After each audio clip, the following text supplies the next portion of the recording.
welcome to Cinda Sales Coaching.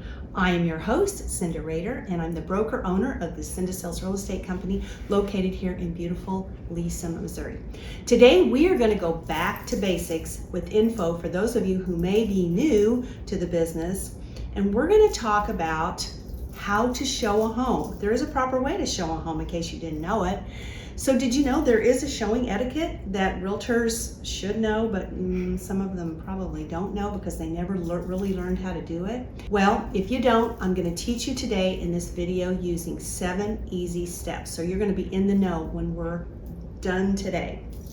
But before we get started on that, we're going to talk a little about a refresher course on your buyer consultation, because you have to do that before you can start showing homes.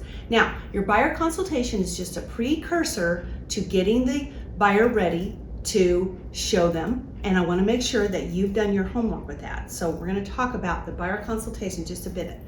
First of all, did you interview the buyer? Did you sit them down and talk to them about their finances, about pre-approval, whether they need a lender's help or they already have one?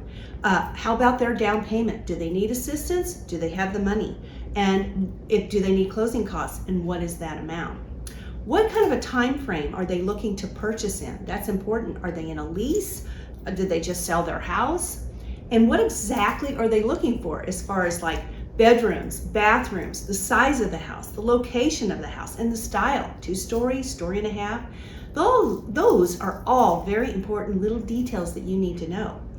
And so if you know them, of course, then you should have put them into MLS in the search criteria so that those emails can start popping into their email inbox to tell them these homes are available. So after all this, we're going to be ready to be showing them homes. So here are the steps that I promised you that are going to give you a perfect showing and end up in a successful sale.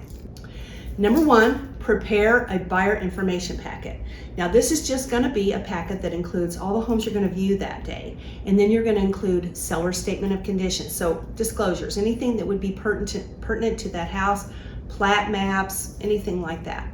And then extra paper and a pen so they can take notes. I like to give them a clipboard so that they can put all those on there. The times for each showing will be on the top, and then they can write. It's easy for them to have something hard to write on. Number 2, decide who's going to drive. Are you going to drive? Are they going to drive? A lot of people like to drive themselves, but some people like to be chauffeured around. So that's probably why having a nice minivan or a bigger car that allows you to be able to show is a great idea. But actually, you'd be surprised how many people you can get into a Volkswagen Bug, which is what I drive. Number 3, know your way around. So that just means you need to know if you're going to show in an area that maybe you're not familiar with, you need to have your GPS set up in your phone with directions to each house, or set up in your car so that you don't look like you don't know what you're doing and you're driving around, I don't know where this is.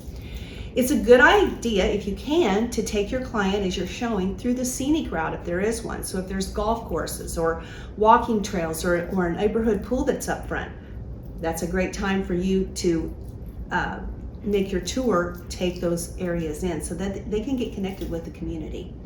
Number 4, be sure and point out all the features of the area that they are desiring to live in, and that would be that is close to highways, close to schools, close to shopping. There may be hospitals, they may need that access, or airport access because they travel for a living. Restaurants are important to people, and then family activity centers around. And then also take into consideration their drive time to work. Number 5, if you're touring mini homes, if they've selected a few, only do 5 homes a day each day, because this can be very overwhelming, especially if you have an out-of-town buyer that doesn't know the area and they're not familiar with it. They may feel uneasy about it because they don't know where they're going. And then what I do is encourage them to drive around that night after our showings to get more familiar with the neighborhoods and kind of drive the streets and see what's going on out there. That helps them feel more comfortable. You can also show them, of course, you can show them on consecutive days. You can show them 5 a day. That's great. But it just gives them an opportunity at night to digest the information and then make decisions. If they want to change their search criteria, they can. Maybe they don't want 2 stories anymore, or maybe they don't want these areas anymore. It gives them the opportunity to do that. And number 6, be ready to answer any questions on the home. Now, I know as realtors, we don't know everything about a home, but there are some things that we do know. And if you're showing in a neighborhood, you should know the stats of the neighborhood, the price ranges there, and the amenities. And you should also know about different home styles, 2-story, story and a half, ranches. You should know the difference. You should know the difference between LVP flooring and real wood flooring. You should know the difference between Formica and granite or quartz. Those are important. And then number 7, always dress for success. It's important. Business casual is always in style. So if you're enjoying these videos and you're enjoying my channel, please subscribe, because I would love to hear from you. I'd love to hear feedback and comments if you have any feedback. This is the Breakfast of Champions. And so here's my contact information. You can call me anytime, or you can always join me at thecindasalescoaching.com, because there's a lot more information and tips and tricks for great success to help you grow your business. Thank you for stopping by today, and have a beautiful and prosperous day.